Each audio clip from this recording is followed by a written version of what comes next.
What do we learn from meta-analysis? Go to Alessandro Ceretti. Thank you. Thank you very much. So, not everybody came back. They will come back later. The fact is that normally we have 12 people for the educational session. Okay. And many people, they came in and out from I don't know where, in addition to our regular students. Okay. So that's why. So the 12 are almost here. So, this talk will be about meta-analysis. I don't know how much you are familiar with the topic, and this is why I will try to clarify the issue of meta-analysis, particularly in psychiatric disorders, and discussing a little bit limitations, methodologies, and how to interpret also. But before I start, maybe it could be useful to know which of you is already familiar or working with meta-analysis. Maybe you can, only one is working with meta-analysis, 2, 3, not many. Okay, so we'll try to be as simple as possible. A lot of work. Yes, big work. I will try to be as simple as possible. If you find too much complicated, please ask also during the presentation, so I can try to make it more clear. So, in principle, meta-analysis are wonderful. It means that meta-analysis, in principle, give you all the knowledge that you want. You were talking before about biomarkers. You want to know which is the biomarker of any disorder or response or whatever, and then you do a meta-analysis. With meta-analysis, you have the top. With meta-analysis, you have the combination of all the previous research, human research, randomized clinical trials, systematic reviews, and then you have meta-analysis. Meta-analysis gives you the definite answer. This is why meta-analysis are so popular. They are popular for a lot of reasons. They are popular because they give you a comprehensive answer. They are popular because if you do a meta-analysis, it will be cited a lot, so it's very good for your CV. And journals are very happy of meta-analysis because they are cited a lot and they increase the impact factor of journals. So meta-analysis make everybody happy. This is why in the recent 10, 15, 20 years, there is a huge amount of meta-analysis out there in literature. Also because the software part now is very easy. Everybody can do a meta-analysis without any knowledge, or almost any knowledge. You just put the numbers, push the button, and then you publish the outputs from the software. It's very easy. Then, what's the problem? In this half an hour, we will walk through all the possible issues and problems with meta-analysis. And I hope that at the end of the presentation, you will be able to have more, let's say, critical view of meta-analysis, and we will be able to do your own meta-analysis without errors or without possible mistakes. Everything started more than 20 years ago when someone there realized that the large majority of published meta-analysis had something wrong. And so it means that the meaning coming from that meta-analysis was either not clear or not correct at all. This is why some other people, about 15 years ago, started to do what it is a statement, the quorum statement, famous quorum statement, that says what you should do when you do a meta-analysis to avoid mistakes. I will not go into detail of this, you can read the original paper. It is basically a list for you to remember what you should do when you do your meta-analysis to avoid that there are mistakes. So in terms of how to write the abstract, what to put into methods, how to describe the selection of papers you have done, how to describe your results, and so on. However, this statement was still not perfect Therefore, after about 10 years, almost the same group reported another one called the Prisma. That is an update of the Quorum one. And this is quite complete, and I suggest you that you can use it when you want to work on a meta-analysis. What Prisma is the same list of things to do, a little bit more detailed. Again, I will not go through all this, just a couple of examples to show what is. For example, in the Prisma, it was specified that you have to put your objective, your clear objective. This seems obvious, but the problem of many studies, meta-analysis included, is that you don't have a primary aim. You just go fishing. And this is a big mistake, because you must always have a primary target and then some secondary target. Otherwise, if you look at 10 different things, some will be significant by chance. Another point that was underlined is the bias, the risk of bias in your analysis. I will talk about it later, and also the next speaker will talk about it. Is another very important point. Let's keep it like this for now. And last, the funding.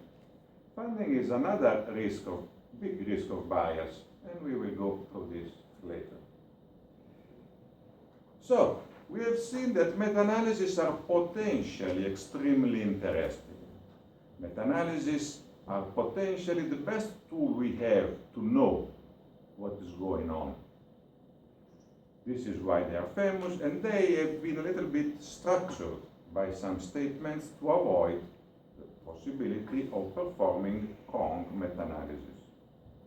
But there are many specific steps other than the presentation, as I showed you, that are important in meta-analysis. Let's go through some of them.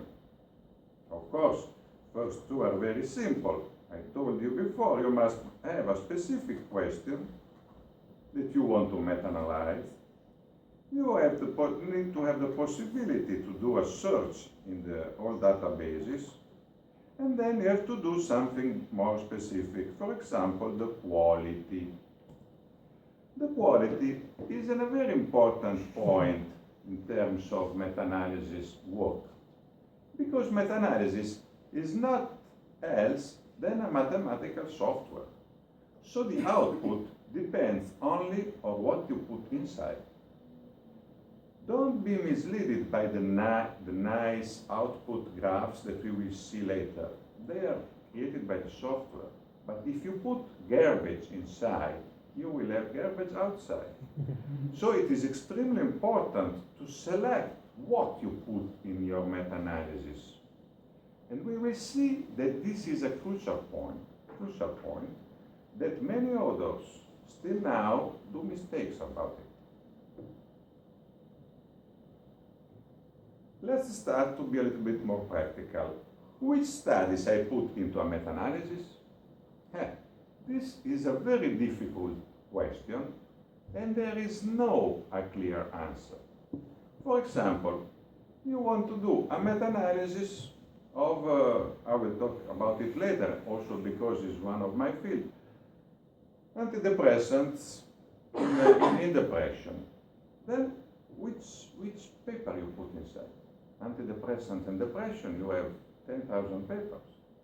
You have case reports, you have observational studies, you have randomized clinical trials, you have data from pharmaceutical companies, you have data inside the NIH. Then, how do you choose? As I say again, there is no clear answer to this question. You can do different things. Each of them has benefit or problems. For example, you could include all studies that you can retrieve, all of them, and put all of them into the system, ignoring quality, ignoring everything. Okay, is a possibility. But then we have the problem of the garbage that we discussed before. If you put studies performed in a poor way, studies which results are meaningless, they will change your results. Then you can do the opposite.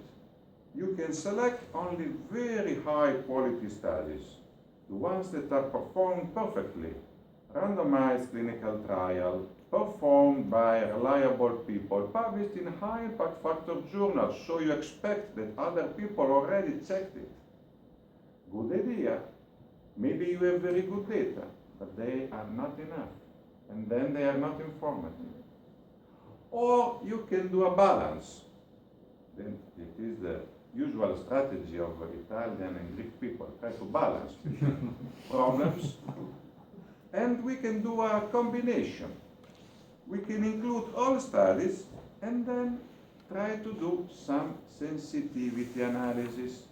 For example, we can look at impact of something, of quality, of subgroups, on other things. And then we see if the results deviate or not from the main finding. This is the strategy that I suggest as the best to deal with the complexity of meta-analysis. Include as much as possible and work on it afterwards in terms of giving weights, selecting subgroups based on clinical reasoning. How quick I can do it? I can do it in different ways. One very simple is to use a scale, an instrument that evaluates each paper. This is the JADAT, one of the most used. That's very simple questions. Is it randomized or not? Is it reported a collection strategy or not? With this scale, you can have a ranking of the studies that you put into your meta-analysis. And this is extremely useful because you can have for each study a score. So a study can be not so good like this one, or a study can be much better like this other one. And you can attach a weight on this score. And so this study will have a higher weight on your results than this one. Or you can decide to take away the poor studies and so on. So the first message that I am giving to you, selection of the studies to put into a meta-analysis based on their quality. And this is only the first step. Also, when you read a meta-analysis and you will go through methods, you will check, did the authors select the quality of studies or they put everything inside? So this information is useful for you as a researcher and for you as a reader of other people's meta-analysis. Then, how I extract the data and how I work with the data. This is another very difficult step. Once that you have selected your data, your studies, your database, you give them quality ranking. And then what do? You have to extract data to put in the meta-analysis. This is a very difficult issue because studies are not done usually for meta-analysis. So you have a large heterogeneity of information coming from studies. Some studies will give you percentage, some studies will give you average and standard deviation. Other will give you average and standard error. It is not the same as standard deviation. Other don't give you anything. And then many times, as we did, you have to check. For example, from graphics. You have the graph of the result, and then you measure with the informatic tool the height of the column, and you put this number in the meta-analysis. There are many different strategies how to cope with the heterogeneity of data. And sometimes you don't have the information you want in your published paper. Then what do? A good idea is to ask the authors. Recent meta-analysis do this very frequently. I'm receiving a lot of requests from people doing meta-analysis that is asking me, Professor Serretti, I'm doing meta-analysis, but in your paper this data is missing. Could you calculate and send it to me? When it's possible, I will do it. And so, in this way, you can have much more data than what is really published. And then you can find a lot of information also in public databases. Remember that all American studies are here. So you can go there and look for details of the results that you are looking for. Then you can also ask drug companies for their, let's say, secret results. Sometimes they comply and send information, other times not. But this is obvious, of course. Then there is the human error. Human error is because when you do this alone, tired at night, after 12 hours of work, you do mistakes. So it is always important to do a double check with another colleague that is checking the data that you put inside. So double check is something that we and everybody usually does in order to avoid error. And sometimes it's not just a mechanical error, sometimes it's interpretation error. Probably if there is an ambiguous result in the paper, two persons can understand it in a different way. So it's very important that two people, two raters work on it, and then you can calculate also the reliability across the two people. Oh, let's go into the most interesting part, statistical analysis. Don't worry, I will not go into mathematical details, because I know this is not the context, but if you want, of course, there are full of books there that are talking about mathematics. I will not do this. I will do it in a very simple way and clinical and understandable way. So, the choice of the meta-analysis model. There has been a huge discussion about this. I will go back to this later, which model to use. There are some, but I will discuss them later. First, I want to discuss the most important thing. The difference between p-value and effect size. Many of you will be perplexed. What this one is talking about? What is p-value, effect size? What's the problem?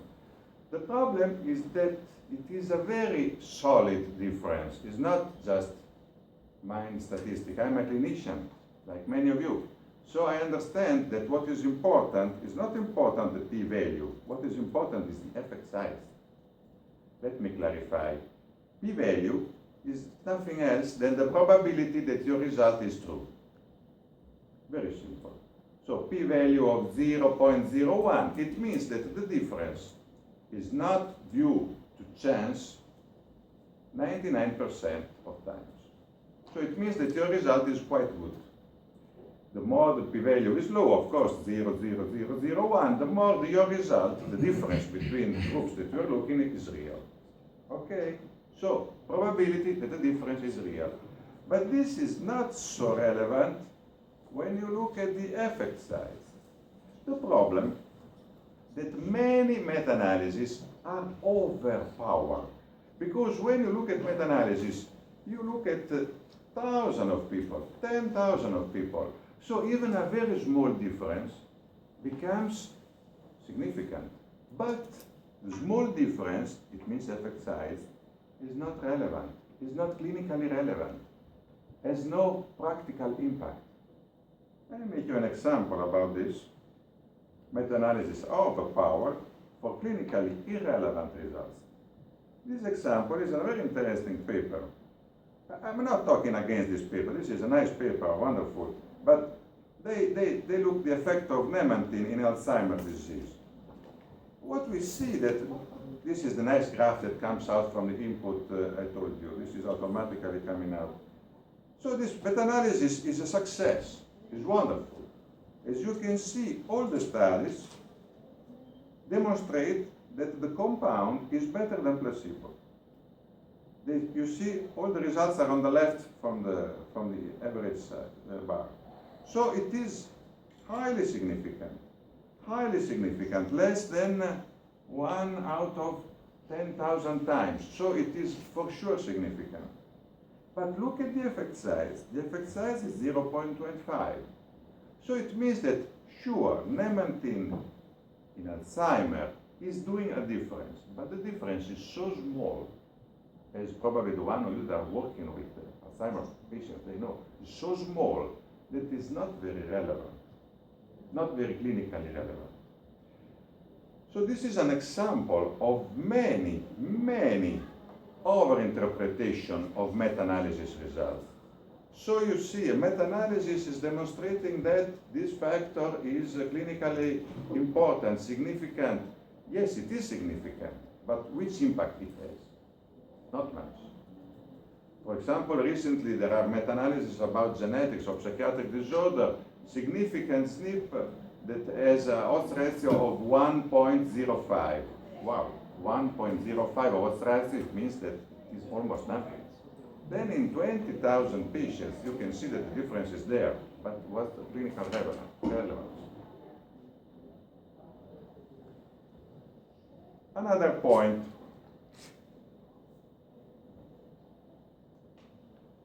You can put in the meta-analysis only the study that you find. What about the ones that you don't find? You don't find them because they are not published. All of us, when we have a negative result, usually we have difficulties in publishing it because journals don't want it. And so negative findings, many negative findings are not there. This is why there is the winner course, so-called. When there is a positive finding, a lot of other positive findings are replicating it, but the negative ones are not there. Or at least are biased. They are not as published as the positive ones. This is just one example, but there are many other biases that I will not discuss here. There are publications, the next speaker also will talk a little bit about that, like the citation, the database. For example, we all look at Medline or Embase, but there are many other databases and so on. Biases. So be careful that what you find around probably is not exactly what there is around. Sometimes you can use this strategy, that is the funnel plot. This plot is very interesting because this is the number of patients in the study, and this is the effect that you observe. Usually when your collection is correct, or at least it can show one aspect of your collection, when your collection is correct, you see that the biggest study have the smallest effect size. Why? Because there is a regression to the mean, so regression to the reality. So you have a small sample with very big effect, both positive and negative, and large studies with less effect. And this is normal, this is okay. Sometimes you can see like this. It means that you have positive studies, small sample, less positive, larger sample, and no negative result. When you see something like this, you have the doubt that there is a publication bias somehow. I understand this can be complicated, but let's put it simple. This strategy allows you to understand if the database that you have or you see in a paper is correct or not, or at least there is suspicion that is not correct. You can control for this bias with a lot of strategies. I showed you one, but there are many others. I will not go through all of them. For example, we usually use the Egger test. It is a simple test that is very easy to do, but there are many others, and I will not go into detail.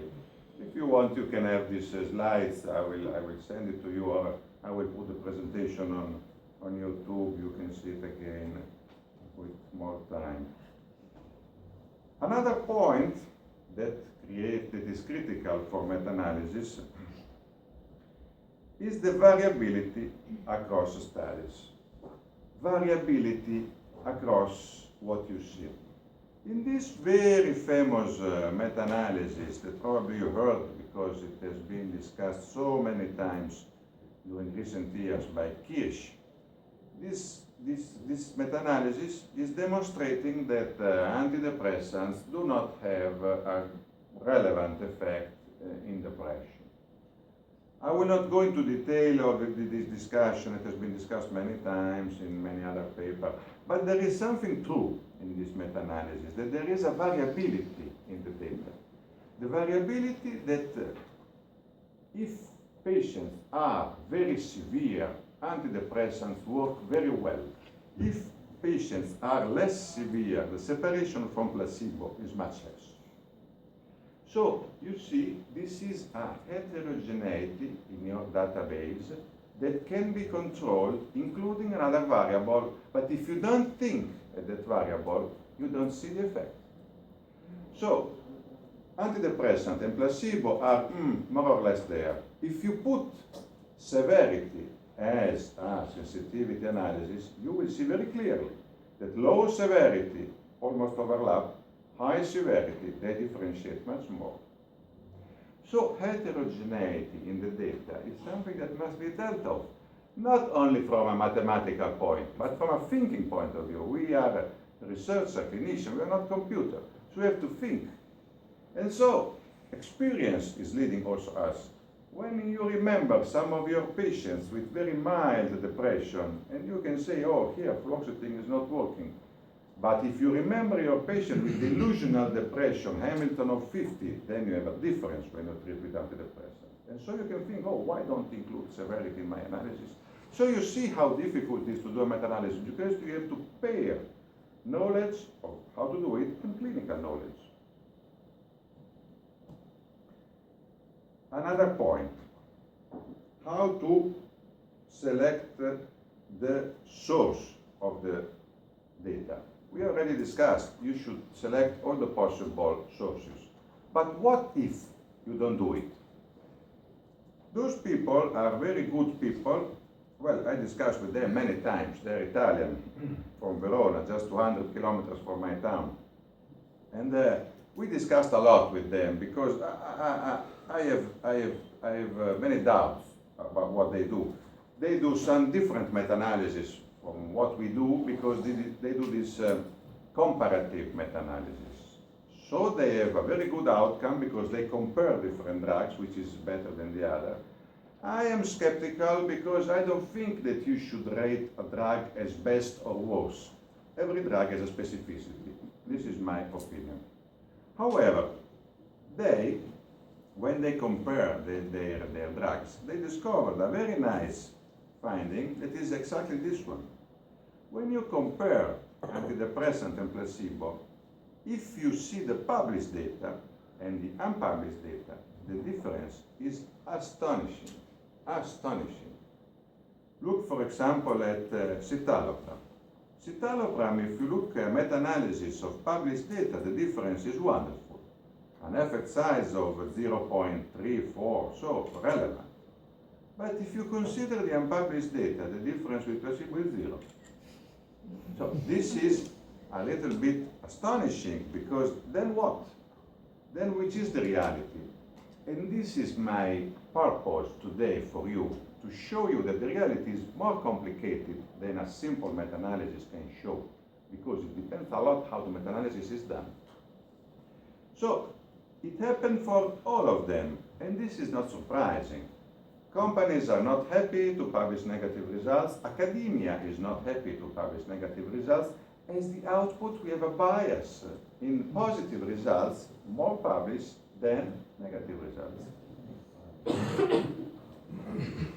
Another very important issue is that the populations of the trials are not representative, because many randomized clinical trials are used in a very subpopulation, very strict subpopulation. Patients must not be very suicidal. Patients must not be abuser, must not be with a medical disorder. Patients must not have severe personality disorder. Then what? Our patients have all of this. So they are not representative. So we are meta-analyzing something that is made on very specific populations.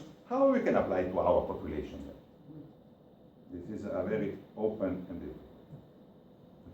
Let's go to the end. The quality of the meta-analysis depends a lot on the statistical test. I promise you that I will not talk about this. In fact, I deleted the slides after this point.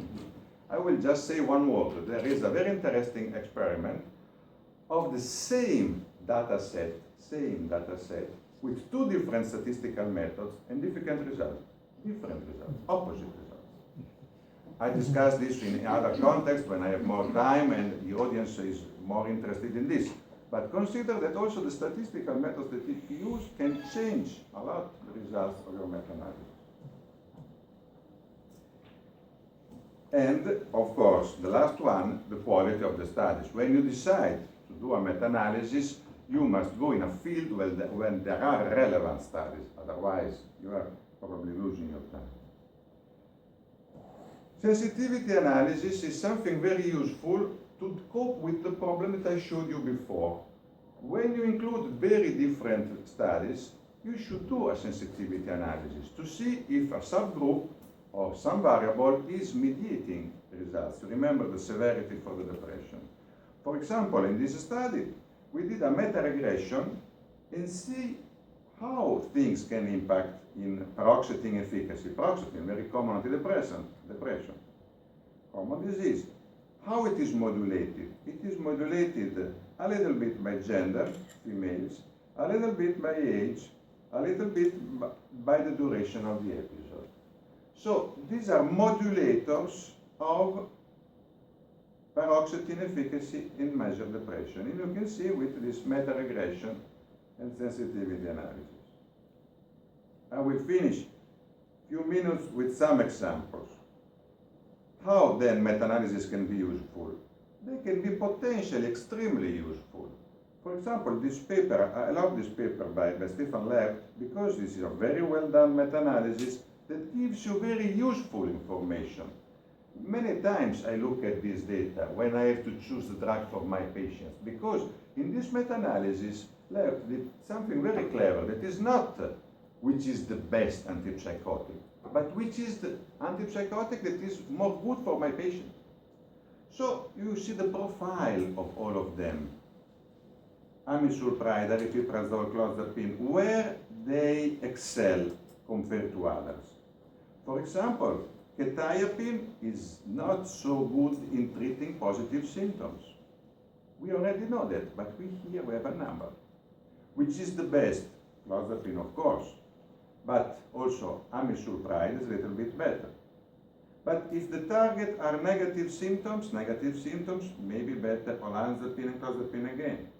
If the target is depression, then better, of course, clozapine as usual, and olanzapine compared, for example, to risperidone, because risperidone is more depressogenic because it goes much on D2 receptors, so causes a little bit more depression.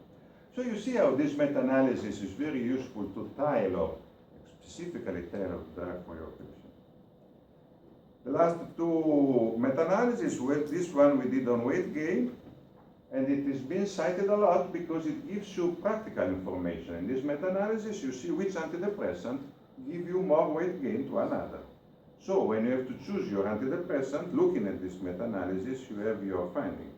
I remember a funny slide from Italy research when some people in Rome asked to clinicians, psychiatrists, which drug do you think are more weight gain or weight losing effect? And the opinions were completely divided 50% for every drug. Every drug was, for some people, for reducing weight, for other people was increasing weight. For some people was creating insomnia, for other people was producing insomnia. So opinions are extremely different. We have numbers here that can be useful. There may be bias, but at least we have some numbers. The same we did for sexual side effect, and this also is very useful. How many people have problem of sexual side effects? Then avoid antidepressants that give a lot of sexual side effects and use the ones that give less side effects. And the difference is very large. The last paper of my presentation I want to show is a complete summary of what I showed you today. In this biomarker analysis, we did the quality assessment. So every study was assessed by quality. And then we did the forest plot.